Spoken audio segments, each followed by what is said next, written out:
Presidente Federico, è un'opera strategica non solo per la viabilità regionale ma anche per gli abitanti di questa zona perché preserva l'ambiente.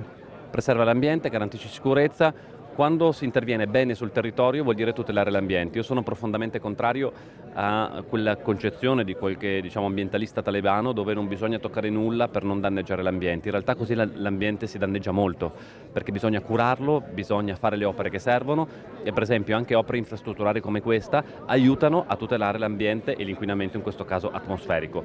Penso anche al trattamento dei rifiuti, servono impianti per trattarli in sicurezza e non far sì che si disperdano nell'ambiente. Penso a tutte quelle azioni che possiamo mettere in campo per dare e consegnare un futuro ai nostri figli che sia all'altezza, e voltarsi dall'altra parte non vuol dire essere ambientalisti ma vuol dire essere menefreghisti.